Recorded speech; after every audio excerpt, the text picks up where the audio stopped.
Hi guys, welcome back to the channel. I'm Office Bloke Daz. I'm Office Bloke Mike. And I'm Office Bloke Max. Here we are, all three of us. If Patreon's your thing, check out the link in the description below. You really won't be disappointed with it, trust me. All starts at a bargain price of just £1.50 a month. You get things on there, loads of stuff on there, but you get things like Sopranos. Curb Your Enthusiasm. Curb Your Enthusiasm, yeah. Family Guy. US Office. Loads. Tyres. Try it. All sorts on there. Get over there and check it out. Yeah. How a tiny cat dog took over the world, but Casual Geographic. CatDog. Probably one of my favourite channels on YouTube. He's very good. We get loads of foxes over here, don't we? Yeah, we do. Tons of them. They make a right noise, don't they? Oh, yeah, night time. We've got some living on the field opposite us, and you hear them at night time sometimes. It's a bit of a right racket, honestly. Very noisy. It does sound like someone could be being attacked. Yeah, it does. Yeah, correct, So it's really eerie when it's night and dark. You don't know which way to go. Is it someone getting attacked or is it just foxes making a noise? Yeah. And then you ignore it and you found out there's two dead bodies and you get back to your garden the next morning. And you're like, shit, should have done something about it. I thought it was foxes. Yeah. Yeah. Let's get into this. Casual Geographic. How a tiny cat dog took over the world. What does the fox say? What does the fox say? Yeah, that's it. What does the fox say? Hi, Cleo. I remember that. Alright, pop quiz. What is the most widespread carnivore on Earth? Out of all of those animals in the world, which one managed to spread further and thrive in more places than any other? This isn't rhetorical, by the way. Comment your answer. I'm actually curious. All votes in? Okay, good. It's the red fox. I don't know when it happened, but somewhere in the history of Earth, there was a subplot where the fox took over the world, and they have not let up since. Today, there's about 23 flavors of fox seasoning this big ball of dirt and water, with well over 40 subspecies on their roster. And they are everywhere. Look at that one in the middle. Did you see it? No. Missed it. I thought you might be better off going back using the what's it, but 23 flavors of fox seasoning this big ball of dirt and that's water, dead cool. with well over 40 subspecies on their roster. And that bottom one in the middle. What is that? Looks like a hyena X-Fox. That's awful, that, isn't it? That looks like one that's on crack. If you saw that at night, you'd be absolutely terrified, shit wouldn't Yeah. you? Yeah. Oh, yeah. Right. What's that? That looks like the crackhead fox, doesn't it? Maybe it is. they are Look at everywhere. it. From griefing gardens in the suburbs, to pickpocketing polar bears in the north, to murking koalas in Australia. Trust and believe we gonna get to that. You can find some Vulpes variant virtually anywhere in the world that isn't the ocean or Antarctica. And the biggest flex of the foxes is the red fox.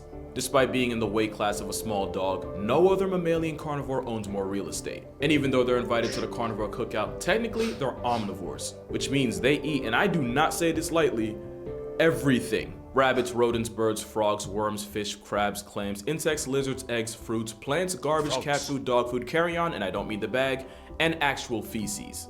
Literally their whole meal plan is, if it doesn't kill them first, they'll eat it. Foxes are also able to exploit the Earth's magnetic fields in order to catch bodies. You've probably seen this thing foxes do where they'll swan dive into a pile of snow. So cute. It's called mousing, and foxes are able to use magnetic fields as this kind of internal GPS, and they cross-reference that with a broken sense of hearing to figure out exactly where their target mental, is innit? and exactly Wow. where to land a critical hit. Foxes pretty much have a real-life wall hack, and they're one of the few animals to hunt like this. They're also smart enough to memorize the migration patterns of certain species of birds, meaning they know the exact time to pull up for free and easy protein. Foxes also managed to figure out the same with some turtles, since timing it right after they lay their eggs and peace out means low effort omelets. Call that over easy. And arguably, no place has foxed around and found out more than Australia. Because way back in the 1800s, Europeans airdropped red foxes to the land down under for the sport of fox hunting. Evidently, the foxes weren't about to go down like that. To the point where a couple years ago, it's estimated that over 7 million foxes exist in Australia as a perpetual middle finger to the settlers that thought they'd be light work. Some unhinged foxes even learned to climb trees in order to snatch baby koalas and sugar gliders, proving that any animal that gets introduced to Australia will inevitably become a problem. And now, foxes and feral cats are like the Kobe and Shaq of putting native Australian animals on a shirt. That ability to adapt means foxes are one of the very few predators that do better in cities. Not as well, not almost as well, no, better. Today, the highest density of foxes living in Britain are shacking it up in the city. In some neighborhoods, you'll find twice as many fox families than you would in the countryside, and 200 times as many than in some desolate moors. And even though they get straight up bullied by bigger canines, foxes don't rely on a pack structure the same way wolves do. And they have enough pretty privilege to dodge the smoke everyone seems to have for coyotes. It also helps that they're nocturnal and move like introverts. Mama fox will go out of her way to clean the den area so well that the average person can walk right past it and not even realize there's a whole family underground. And just like with birds, foxes will study and memorize the schedule of humans in the area and only come out when it's least active. They'll even take advantage of garbage schedules so they know exactly when to come root through your trash. And they'll even take note of what times you often feed your pets so that they can steal their share. And you may never even notice. Depending on where you live, you can probably count on one hand how many foxes you've seen in your neighborhood, even if you've lived around them your entire life. And lucky for them, they happen to be just cute enough to not have to worry about getting their existence nuked like some of their predators. Speaking of which, let's talk about the many enemies of the fox. You got wolves, coyotes, cougars, lynxes, birds of prey, bears, wolverines, cars, and many, many more. Because the one bad thing about being a fox is everything on the census either wants to eat you or wants to kill you because you eat the same things. In fact, the first and sometimes last enemy they'll make is their family. Fox cubs will fight their siblings off rip in order to establish a hierarchy. And it's not the cute Disney play fighting I used to think it was. 20% of fox kids born will never leave the den. It's just straight violence out the womb. I can't even say it's on site since baby foxes live the Helen Keller experience for the first 2 weeks of their life. Lucky for them, foxes often mate for life and bring up the kids together. I mentioned this in the Father's Day episode last video, but fox fathers will hide food around the den in these little pantries in order to teach his kids how to find food for themselves. I want you to keep that pantry thing in mind. We're gonna come back to that. Fox cubs have a couple months of a grace period before they have to go out and figure out life on their own. Lucky for them, they're part of the most unfairly versatile group of animals you'll ever see. Like, did you know foxes can climb trees? No, I don't mean like fully scale that, John. The gray fox has been seen ascending over 70 feet up into a tree, and they're one of the few foxes that flex retractable claws, which allows gray foxes to avoid conflict with predators like coyotes. Go ahead and ask cheetahs how important that is. Tree climbing only proves that foxes are just cat software marrying dog hardware, a cat dog if you will. And it shows that there isn't a lot of real estate on Earth that a fox can't claim. And no fox proves this more than my personal favorite, the Arctic fox. Because this igloo puppy has zero business surviving out here. Not only is it cold enough to get one shot by wind, the Arctic fox also has ops like wolves and polar bears to worry about. And since pretty much anything goes in Satan's ice rink, both of them will not hesitate to eat a fun-sized fox. And it really be your own kind, since another unlikely menace to an ice fox's life sort of thing you'd have as a pet. Red fox. I know, yeah, it looks like as it, small doesn't as they are, the red fox is still 2 to 3 times bigger than their snowy cousins. And yes, red foxes will 100% murk and eat their weaker relatives if it means surviving. So you'd think it'd be curtains for any pint-sized predator that even tries out here. Well, about that. Don't think for a second Arctic foxes don't have their tricks too. They'll strategically follow polar bears for miles just to clean off whatever they don't finish. We're talking about a house cat-sized fox slipping food from the literal biggest land predator on the planet, while also managing to stay far enough to avoid getting their consciousness confiscated permanently. These baby-faced survivors will even resort to scavenging the polar bear's food, except after it's already been digested and taken the south exit. Yeah, they're a different kind of potty mouth. But the Arctic fox has a secret to never having to miss a meal. These Q-tip terriers have a pantry system where they'll bury any extra food in a network of underground dens, which can stretch across 20 miles. And it's these food supplies that keeps the Arctic fox's pulse going in the dead of winter. There was even one time where researchers uncovered a fox cellar containing 38 birds, 4 rabbits, and about a dozen eggs. Oh, it's hoarding on 1,000, but it's what keeps them Euro-stepping death and ghosting the Grim Reaper. This cotton-colored canine has one more trick too. Coming in all white helps the glacier jockey cosplay as a snowdrift in order to avoid predators. But once the sun finally makes an appearance like an absentee father on tax day, the longer daylight triggers hormonal changes that causes them to change coats. They go from whiter than a party in the Hamptons to a thinner coat that matches the tundra the Arctic turns into. And it's all these abilities that allows the chameleon of foxes to live in one of the most unlivable places on Earth. And so does the smallest fox in the world. On the other side of the spectrum, the fennec fox survives in a very different kind of desert. That's a proper set of ears, that, isn't it? I was going to say, right? The second gaze on that is like, you look at it and you're thinking to yourself, it's like a gremlin. Yeah, it is is, like a very gremlin, much yeah. so. But it's like, I'm going to be a proper fox, and you're going to be, nah, just a little bit of you's going to be the proper fox. Yeah. Right? The rest of you's going to be a miniature version. What, these massive ears? You give me a massive something else. Yeah, you get full-size ears, but the rest of you is smaller. Yeah.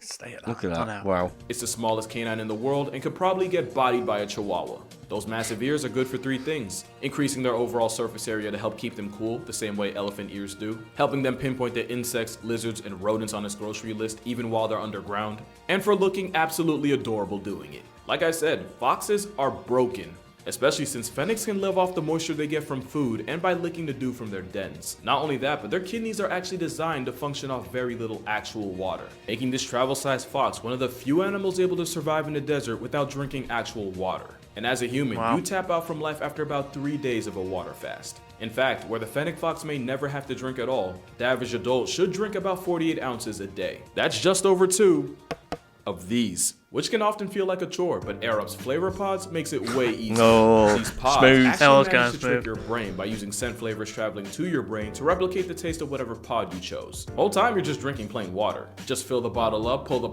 gaslighting your brain, since about 80% of taste is actually dependent on smell. Now, I've never had a problem drinking enough water, but after deciding to try to cut down on CO15 for 15% off, and like always, make sure to stay hydrated. Hydration isn't a problem for a sand pump. Oh, and by the way, since their kidneys are always on desert mode, Fennec's fox pee is super concentrated and smells like pee-pee le pew. And since foxes will pee on any surface, 2 hours with a Fennec under your roof and your house will smell like a skunk orgy. So yeah, don't be confusing them for good pets. You shouldn't confuse them for a pale fox either. That's offensive to them. They look similar, but the pale fox is slightly bigger, has a smaller range, and is overall the less clouded dupe of the Fennec. And if you take a quick trip a couple hundred miles down south, you'll find the bat-eared fox. Unlike the rest of the fox family, their meal plan contains almost entirely insects, with most of their protein coming from termites. Those satellite dish ears allows it to eavesdrop on termite affairs before it packs them. They've even gone ahead and invested in extra teeth to help with their termite terminating tendencies. Bat ears also acts on fox-like by living in packs, usually made of a mating pair and their children, kind of the same way wolf packs work. It's like a fox that slept through the lecture on How to Fox 101, which actually makes a lot of sense since technically bat-eared foxes aren't true foxes. There are 12 species that earn the title of true fox, and 4 of them we've already mentioned. The red fox, the Arctic, the... Why is it a bat-eared fox and not a fox-eared bat? It's a good point. Yeah. It's a good point. I guess That's the a bats good come point. first, did they? I assume so. Maybe, yeah. Is that what it is? Maybe. fennec, and the pale fox. Another true fox is the Tibetan fox. Ooh. No, I'm serious. Yeah, That's exactly what they look like a lion. Like a reborn human realizing reincarnation ain't always sweet. Or like nature got drunk and tried redrawing foxes strictly from memory and then uploaded it as a dare. It's the only animal able to side-eye you while looking you dead in the face. A picture's Definitely worth 1,000 lion words. sauce. And every image of Yeah. the Tibetan fox tells a story of apathy, indifference, and a looks high splash eyes. of contempt. Now you might be wondering why this fox looks like an AI-generated Renaissance painting. Some say it's to help them cope with a windy environment. Some say it's because their skulls are specialized for carnivory. I say God or nature, whoever did this to them, has a twisted sense of humor. Evidently, the Tibetan fox does not. Also, you know the whole coyote-badger team-up that we all love so much and can't get enough of? Apparently, the Tibetan fox has the same type of arrangement with Himalayan brown bears, where the bears will dig out pika burrows. That's another a weird pika, one. So cool. and force them to run on land, where they get chased down by the fox. The fox isn't the digger the bear is, but the fox has better foot speed, so like any true dynamic duo, they cover each other's weaknesses, even if one of them looks allergic to oxygen. I'm gonna run through a couple more foxes real quick. We have Blandford's fox, found in the Middle East and Central Asia. I didn't think They're there was that easily many. the goats of I know, yeah. foxes, able to scale anything short of 90 degrees and able to do the equivalent of a 10-foot box jump by leaping onto ledges. There's the kit fox of the Southwest, also known as the San Joaquin fox, and they're basically the American edition of the fennec fox. We can't forget about the Corsac fox of the Mongolian steppe and Central Asian deserts. Then you got the Cape fox of South America, and the slightly bigger Indian-based Bengal fox. I was not kidding, unless you're neighbors with the cast of Happy Feet, there's likely more foxes in your area than hot singles just dying to meet you. Foxes come in so many forms that they even have their equivalent of a shiny Pokemon. Ladies and gentlemen, I give you the cross fox. It's actually a red fox with partial melanism. looks so You know, the cool. same thing that turns leopards and jaguars into black panthers. They're more common in Canada, where up to a third of the red fox population has this bimelanated alternate skin. And even rarer than them are silver foxes, which is just a red fox with complete melanism, gang. You're the silver fox. Hey? I'd take that. Hey, if only, eh? Because yeah, red foxes aren't always red. Like I said, foxes exist in many forms, but there's one final form not even they saw coming. Pets. That's right, there's a population of domestic foxes in the world as we speak. Basically, the lore goes, this guy, Dmitry Belyaev, asked a question. How did we go from this apex predator to a lapdog? So he and graduate Ludmila Trut tried to see if they could replicate the wolf domestication process, except with foxes. They created a fox farm with 100 vixens Russia. and 30 Yeah, males, of course which it is. foxes got to mate depending on which ones were the most tolerant of humans. The most human-friendly foxes fornicated, and this process repeated itself with the next generation. Essentially, they were selecting for traits that would make them the most fit for human companionship. And as the experiment wore on, the foxes went from not fearful of people, to tolerant of people, to actively seeking out people. Later generations would develop an affinity towards humans, sniffing and licking people, and even replacing the aggressive yips and shrieks with more passive whimpers and pants. But what we weren't expecting was, as their personalities and attitudes towards people changed, so did their bodies. The more people-friendly foxes sported droopy ears and curled up tails, which is pretty different from the upright ears and downwards pointed tails of their wild cousins. And after decades of successfully playing God with foxes, we now live in a world where you can adopt and own a pet silver fox. Now here's the part of the video where I tell you why you ain't ready for that. They poop and pee everywhere, and there isn't a surface in their house they can't get to. You little shit. They scream, especially at night. You'll be finding out what the fox says while you're trying to count sheep. Not to mention you're probably going to sacrifice furniture for their happiness. That combination adds up to a good chance you're up at 3 a.m. cleaning fox feces off the top of your fridge while cursing yourself for not just getting a hamster. You can probably find a way to make it work if you do the research and you're committed enough, but, and I'm going to say this as many times as it's applicable, if you're that willing to sacrifice your sleep, sanity, and social life for a screaming, pooping deratio of a creature, just have children. Because foxes are great wild animals, but they can really be some mid-as-hell pets. But that's gonna do it for this video. Friendly reminder that I do have a book out. It's called 100 Animals That Can, Redacted, Kill You. Link in the description if you're interested. Shout out to Arab for sponsoring this video. Shout out to you all for watching this video. Drink water, wear sunscreen, touch grass, hug your parents, and I'ma see y'all in the next one. Oh, State of these foxes, right? I know. I think they're quite cool. I mean, out of all the apex predators, they're not up there, really, are they? No, these sort of thing. If you seen one, you wouldn't be like, mind you, there was one in our car park a couple of weeks ago. That's and when he we shit get 'em his round pants. Yeah. He was walking out like late at night or whatever, and one just legged it in front of him and he bolted. Gee. We had a guy in our in my uni where there's you might have seen it, a viral clip of a guy trying to feed a fox.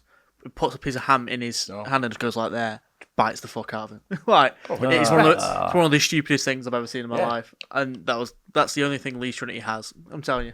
Wow. Yeah, people like that go at uni. No, I know, yeah. That's the mad thing about it, right? You should have seen my uni. Wow. Anyone could have got in there. Yeah, I'm not sure whether I'd want one as a pet anyway, that's for sure. Absolutely not. Don't think so. I don't even It's want a a dog bit too as a wild. No, I know, yeah. Yeah, you've got Let no alone a chance. fox. Cats and dogs properly domesticated, aren't they? But you know, foxes and things like that, they're just wild animals still, We've aren't had, like, they? loads So, of we've had like loads know. of pubs and stuff named after foxes over here as well, haven't we? Like, you know, the red fox, the snooty fox, yeah, yeah, true. silver yeah, fox yeah. with Mike there. Very silver much so, fox. yeah. Yeah, I've been adopted and as well. But it's it's like to say you see loads of them over here. Yeah. They're out and about. You know, it's but I guess that red fox.